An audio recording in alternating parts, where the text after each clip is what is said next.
Welcome to Scorched Earth and a general reading for the sign of Capricorn, Sun, Moon or Ascendant for now. I realise these videos are late, but I find myself under some really fairly significant cognitive load, and so rather than retreating, which is what I usually do, I thought what I would do is make some shorter videos, show up as I actually can, right? So we're looking at now. Not what's been, not what's coming up, but what's going on with you right now. And there are a couple of reasons for that, aside from what's going on with my head at the moment. The first off being, we're on the threshold of some fairly big things. And Neptune is distorting everything over the top of that, right? So we don't really have any clue what the future holds. We don't have a roadmap to follow that says this is what happens when these two planets conjunct at the beginning of Aries, and when there are solar eclipses off here that are square Uranus that are happening at the same time, and then we have a huge pile up of Aries energy in April. We don't know. And I think at this point it is it's just not very smart to pretend that we do. So with Neptune being so distortive over the top, I think the only thing that we have got in the middle of all of this fog is the next step forward. What is the next step that we can take and put our feet on solid ground, or ground that doesn't move around quite so much as somewhere else, right? And I think in order to take the next step, it's kind of useful to know where you are. So that's what we're going to focus on today. So to that end, what we're going to do is we're going to pull 3 cards and have a look at where you are right now, right? What are the pressures? What are the forces that are working on you? How are you bearing up? Is everything okay? That sort of thing, right? From there, we're going to look at how to move through the uncertainty, and we'll pull through 3 cards for that as well. I mean, hot tip, I've already told you how to do it. It's one step at a time, but we're going to look at some very Capricorn specific advice, what that might look like for you. And the final thing that we'll look at here in this video is what story, what narrative, what set of circumstances is finished. Because when everything is up in the air, as it is at the moment, there are going to be some things that quite naturally are going to end, they're going to complete, they're going to fall away because space is being created, right? We can't have all of these new cycles starting without something correspondingly leaving at the same time. The problem is, while everything's all up in the air, it's difficult to know which one of those things it's supposed to be. So this way, we at least get an idea that if something feels like it's trying to shift away from us, we can hold it lightly, release it lightly, let it be on its way. In the extended, and there will be an extended, what we will do is look at any potential pitfalls or shadow traps that we might expect to experience around this time, right? Because I do think that forewarned is forearmed, and if we're aware of the fact that there could be something that represents a deep pit that we could fall into, we're a little bit more careful about where we put our hooves, right? And then secondarily, we'll look at some cards to help navigate through that. Now, the final set of cards that we will look at, she says, and she cannot find that they're right in front of me, my God. We will pull an oracle card from the Spiral Oracle. It's been really insightful. It helps pull everything together. So if that sounds like it might be of interest to you, you know the spiel. You can... the links are in the description box below, either for Self-Eye or for Circle. I'd be delighted to see you in either place. Let's get on with this. So, tell me where Capricorn is right now. What's going on with Capricorn, please? Right, 2 cards straight out. The Tower and the Ace of Wands. What a glorious combination those two are there. I know a lot of people are scared of the Tower, but... like all of the negative cards, I think it very much depends on how you frame the situation. And everything that I was just talking about before, right? There cannot be new starts without something ending. It's almost encapsulated within those 2 cards right there. Let's get another card. We've got the Devil on its side. Not a bad card when it's down to you, when it's coming up for you. Wow. Whoa, whoa.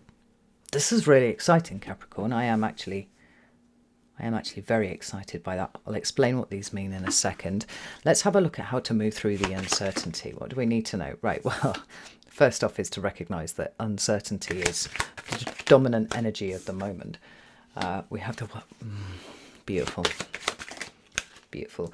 I really don't I don't think I could have had any cards that sum the situation up better than what we've got going on here. And let's get to finally what story is finished. What narrative, what dominant theme that's been in your life is coming to an end. Right, we've got the Two of Cups, we've got the Nine of Wands, and we have the Knight of Swords.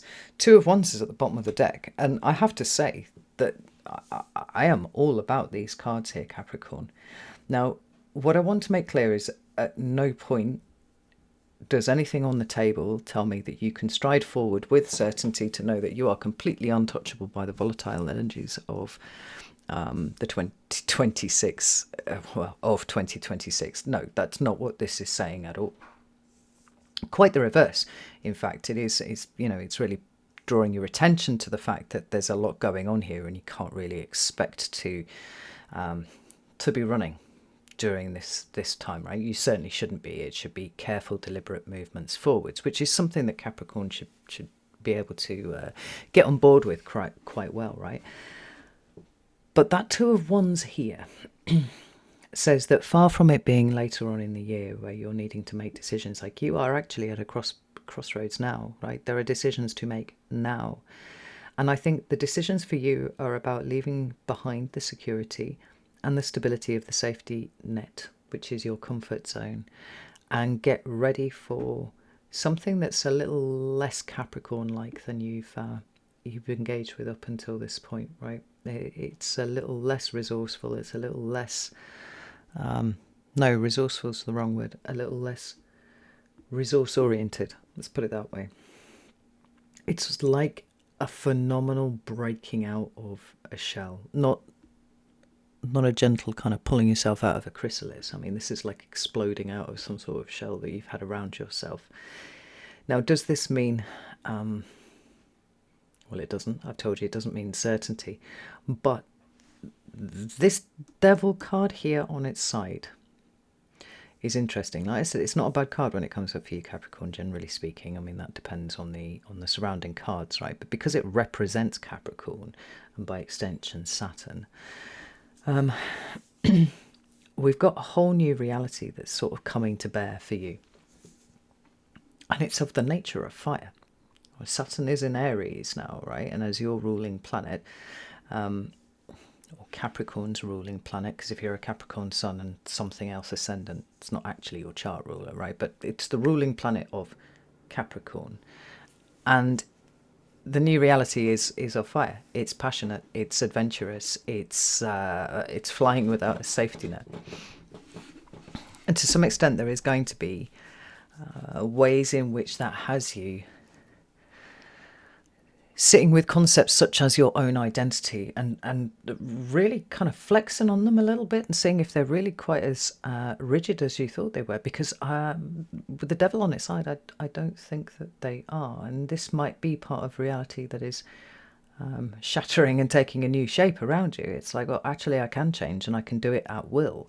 You see here we've got the Ace of Wands and the Page of Wands showing up together. I mean, these are both cards of initiation in some sort of way, right? We have the Page being the initiatory step through the court hierarchy of the Wands, but we have the Ace of Wands as an absolute seed of all potential, particularly when it comes to things like creativity, passion, all that sort of stuff, right? But in terms of what you do and the actions that you take, I mean, quite often we see this a little bit to a slightly lesser extent with the Three of Wands. The Ace of Wands can speak specifically to changed behaviour, right? I'm done doing that. I'm done being like that. I'm done expressing my energy out in the world in that way. It's going to look different from this point on because I will it to be so. I mean, the Aries is I will, right? So we've got this Aries card of the Two of Wands at the bottom of the deck. We've got this initiating energy here, which is so novel, you never experienced anything like this at all, right? That's what the Ace of Wands is usually talking about. Page of Wands is slightly different. It's a little subtler, it's a little more nuanced, and it's very much around almost kind of scaffolding. So you take what you know, you take what you do, and you expand it, right? We're talking about new horizons. We're talking about experimenting with new ways of doing things. We're talking about a release here. I mean, that's what this is saying, Capricorn. And it's coming by way of the Tower. Now, on the day that I record this, which is probably not the best idea, but here we are. It is actually the day of the solar eclipse in Aquarius, which for me, if you've been listening to me for a while, I've said I'm fairly certain is going to be firing the starting pistol on the craziness of this year. But it's only craziness if you're expecting it to be predictable and expecting it to be linear. It's going to be neither of those things. This is not a Capricorn-like structured, predictable year. This is something altogether different, and it feels to me, although it might, in all honesty, be a little bit terrifying, it's exactly what you need, Capricorn. It's throwing you forwards, it's slingshotting you forwards into something far, far freer than you've ever experienced before. Now, what's being sacrificed in order to get there, I'm not sure. We would certainly be looking out for, surprise things like unexpectedly losing your job, or some sort of, maybe in the first instance, a kind of negative experience, but it's acting as a catalyst for change, because the Tower is always a redirection. It's like, nah man, this is old, this is stayed, it's not giving me anything anymore. The universe comes in, it knocks it over, and you go off in a 90-degree angle from the path that you were going on to go explore something new. What I'm seeing is an expression of cardinal Earth, but without the security of the plan of Earth. It's kind of like, no, we've got to ride this one out. We're gonna do things. We're gonna experience some new things and see where it takes us. And there's no way of looking at this without saying it seems to be freeing you, Capricorn, from whatever restriction you've been under for a long time.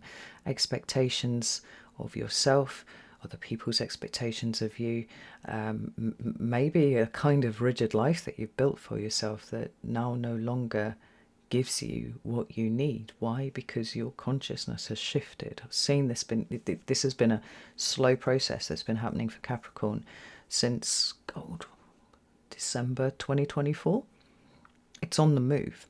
Now, when it comes to how to move through the uncertainty, like I said, the very first thing that we have to acknowledge is the fact that uncertainty is here. We have to acknowledge, and this is probably going to be a little bit testing for you because it runs contrary to how you like to do things. We're going to have to accept that we don't have a map. We don't have all of the answers. We don't, in fact, we can't reassure ourselves that everything's going to be okay because we have, 15 different contingency plans for if we need to shift just a little bit here, there and everywhere. I mean, we are really flying without a net now.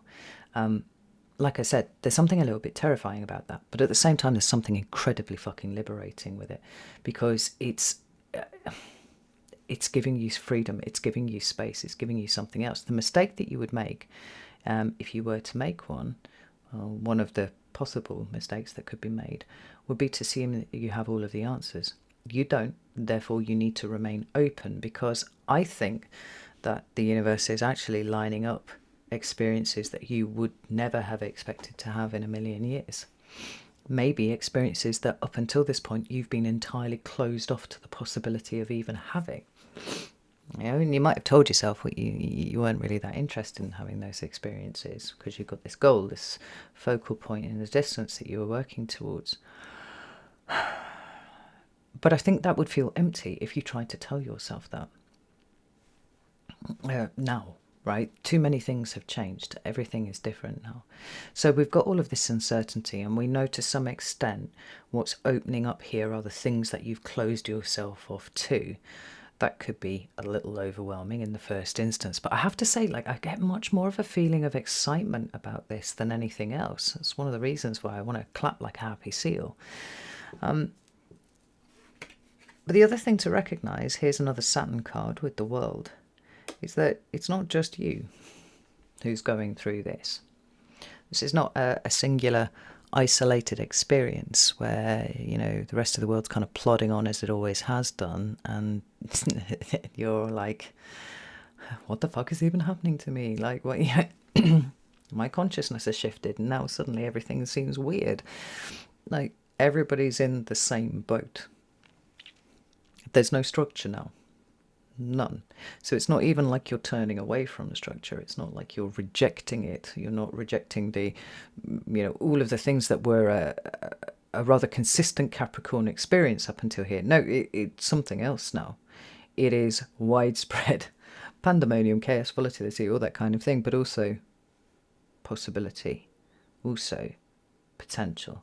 And Capricorn's always been very good at spotting opportunities, pulling them into the longer term plan, but only if they were oriented in the general direction of what the long term plan was, right? You're not really one for going off on side quests, not too much. I mean, your neighbour sign Sagittarius will absolutely do that. They will fire an arrow, they will have it hit whatever they want to go towards, right? But they're going to take 27 different side quests before they get there. They never lose sight of the arrow.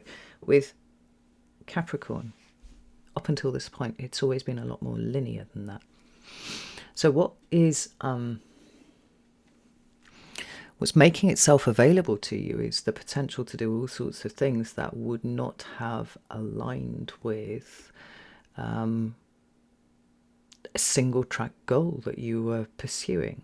It's all the other stuff, messy or otherwise, that's been happening around the edges of your life for a long time, but you've not allowed yourself to look. This speaks of adventure. It speaks of a whole new way of experiencing being you, and it's almost like the permission is given. You give yourself permission to do this because you're recognizing that everybody else is in the same state. Now, this Queen of Swords is very interesting because she represents the sign of Libra. So I don't know if you have a Libra around you who is important, or you've got some strong Libran placements perhaps. Libra acts as a balancing force. And as the Queen of Swords, what she does is she looks for evidence of things, she looks for the truth of things, right? Whatever the Knight of Swords has passed over to her, she's weighing it up. It's not the Knight of Swords' job to do that. He just passes the information on. When it gets to the Queen, we're starting to weigh it up. Does it make sense? Is it smart? Is there any evidence for it? Is it true or is it not true? These are the tasks that the Queen of Swords takes on. And I think as it relates to all of the other cards, I think there's something really amazing about the transition between the Two of Swords and the Six of Swords here. Because if I just move the world out of the way for a second and put these two cards together,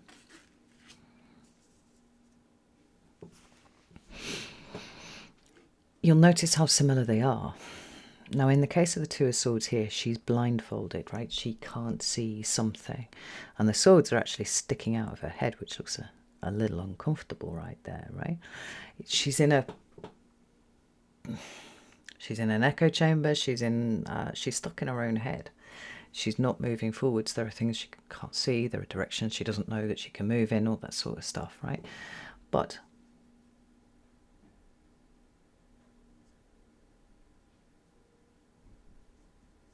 there's a move from the Two of Swords to a Queen of Swords where it looks on the face of it like very little has changed.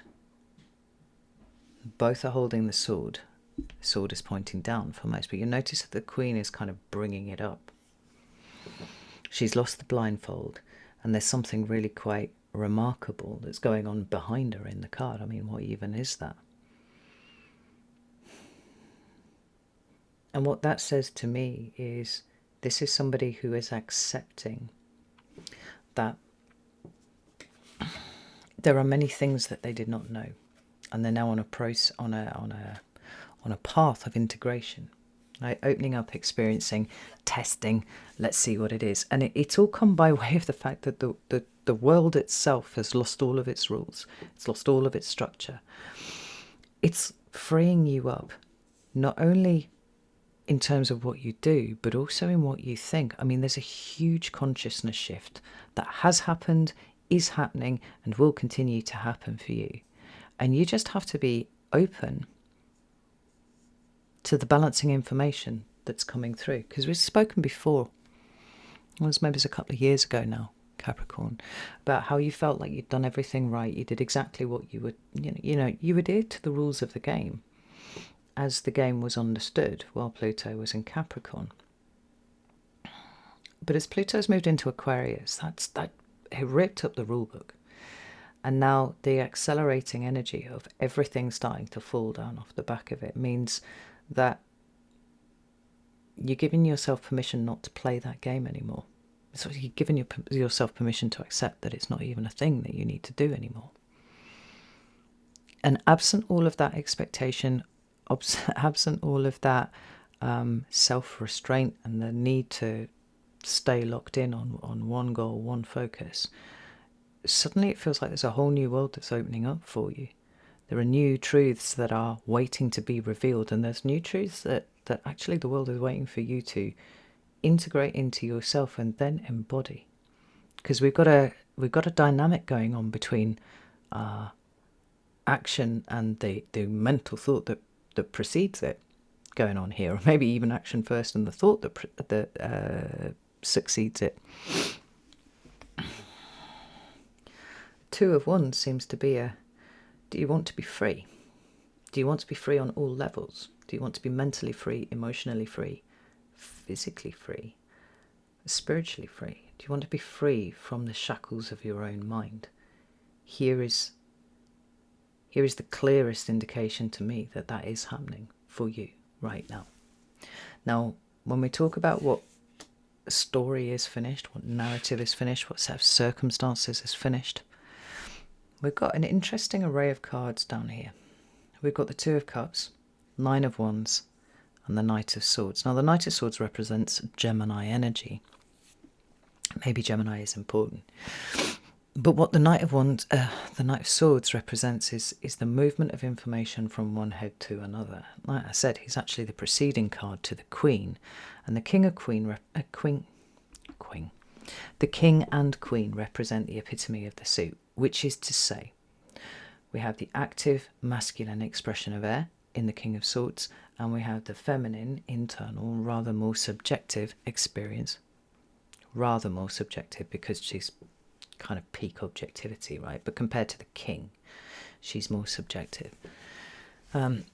When those two move together and in tandem, we're making really good informed decisions with the information that we have available and all that kind of thing. But in order for the Queen to do her work, she needs for the Knight to be passing stuff over to her. Now, what's finished may be a single relationship or a succession of different relationships that cannot keep pace with the rate of change of you, Capricorn. And I think that Capricorns, generally speaking, are very loyal, and they like to remain friends with or in partnerships with people for the long time, right? That kind of discipline carries over into relationships too. Normally I would expect this to be in the reverse if we were talking about relationship breakups and stuff like that, but like I've specifically asked what story is finished. So there is a story of, like I said, one relationship or a number of different relationships that are not keeping pace with who you are. Why do I say that? Well, because there's information flying around right, left and centre here with the Knight of Swords, which is changing what you think. It is therefore changing what you do. And I don't necessarily get a sense of that being accepted by the people that are around you. And the reason why is this, it's this Nine of Wands. And the Nine of Wands for me is a card of really good boundaries. So all the nines represent how we manage whatever suit they represent. So in the case of the Nine of Swords, we would have how you manage your mind. In the case of the Nine of Cups, we would have how you manage your emotions. In the Nine of Wands, we have both the boundaries which help you move around out there in the world, but we also have an emphasis on what you actually do, and what you actually do being increasingly important this year as set off against all of the other ways in which we would engage with the world. Now, the fact that the Nine of Wands has shown up here on its side means that I want to pull out another card here actually. It feels like either boundaries not being respected, or the putting up of boundaries being something that is running up against resistance from people with whom you have been matched up until this point, but now you're changing, and so the boundaries, the way that you interact with the world is changing too, particularly like in light of the information that is now starting to move around your head. Sideways, got 8 of Wands. That's interesting, because it means we're sort of rewinding, right? 5 of Swords, yeah, 4 of Cups. Do you know, I had an Aquarius friend while I was doing my Masters. I fucking adored her. She was absolutely fantastic. She would just proclaim things. And I don't know if that was down to her being an Aquarius or what, but, you know, she would just make these statements. And they were almost offered in the spirit of debate, you know, like change my mind. And one of the things she said once really stuck with me was, before deciding whether you were depressed, you should look around first and check that you're not surrounded by arseholes. And she just really presented it like that. And I went, "Yee, Sophie, I like that. That's really good." So I can't disagree with that. And here's the 5 of Swords. Now, the 5 of Swords is a card of communication, yes. But communication can cover a number of different things. It is not simply the words that come out of your mouth, or indeed the words that come out of other people's mouths that you then take in and, you know, have a level of comprehension about. Communication can happen internally, right? It's what's going on in the bits of your brain, and there's a lot of activity here. Everything is changing in terms of the way that you think. And one of the things that can happen when you have that increased level of energy, and certainly when there's a different level of consciousness shining a light on it, we can start to see how there are underlying scripts maybe that are outdated, outmoded. They just don't make any fucking sense. And why do I even think these things? So particularly when it comes to what you think about yourself and what you think, what you think about what you are actually able to do. But it can also shine a light on how people treat you, right? And what step you put out into the world, what presentation of your Capricorn energy is saying in terms of how you want to be treated. There's something like a domino cascade here, where all sorts of things are kind of breaking, but at the same time freeing you, and things are suddenly making sense. There are realizations, acknowledgements that are happening right, left and center, and it's just almost gaining momentum, but it just keeps going. So I think part of what we're seeing here, and we've got 2 communication cards here, although this is Venus in Aries, Venus in Aquarius, this is Mercury in Sagittarius. To my mind, they are communicative cards. We're starting to see how those relationships around you are not in tandem with how you are growing. And maybe what we're starting to see is that these relationships are not what you thought they would be. Right? We notice we've got that 4 of Cups at the bottom of the deck there. I mean, that can make you feel isolated in a crowd of people. And I wonder if you have had feelings of loneliness, if you have had feelings of isolation, even though there have been people around, what hasn't occurred to you is the fact that maybe you've been in the wrong room, you know, or maybe it was the right room. But as soon as your consciousness started to shift, you realised that this was not something you really wanted to be a part of anymore, right? It wasn't doing anything for you. It wasn't giving you anything. I don't even remember if I finished the thought about, playing the rules of the game and all that kind of thing, right? How we, achieving a certain amount of success in terms of what you do, what you achieve, and all that. You played the game. You did everything by the rules. You got to the top and it was empty. It's like it didn't live up to its promise. So now it's time for the side quests, I think. Now it's time for the adventures. Now it's time for you to start going off sideways and having a look at the other things. And I think what story is ending, the collateral damage of that, is some of the people around you. And this doesn't feel like it's something that you need to grieve about, to be honest. It's a natural expiration of friendships that probably were a good match for you at one point, and relationships, whatever form that relationship takes, but will not support you in the way that you are changing, will not actually accept the way that you're changing. Because I do feel like that's why these cards are here, these ones. They're either trying to push you back down, or they're completely riding out, they are completely reacting to newly installed boundaries that say, oh, well, actually, this is how it's going to be for me moving forwards. And they go, what the fuck? What are you doing, Capricorn? These are not your people. That's what this is saying to me. So I'm going to leave it here, Capricorn. I'm going to go to the extended. Mentioned already what we'll be looking through in the extended. If you'd like to join me over there, you're very welcome to do so. Links are in the description box below. You're looking for the link that will either take you to Selfie or the one that will take you to Circle, if you want to come join the Order of the Phoenix, which is my private community. Choice is yours. I'd be delighted to see you in either place. But this looks great, right? As long as you can allow yourself to ride with it instead of allowing it to overwhelm you. I don't feel like you are allowing it to overwhelm you. I think this is what's so fantastic about what's showing up here in the cards. It's kind of like, no, I'm ready. I'm actually probably more than ready. I'm ready to have my adventure. I'm ready to expand everything. I'm ready to start. Full stop. I'm ready to start. All right, and I'll leave it there. Know that I love you all very, very much. And I'll see you soon.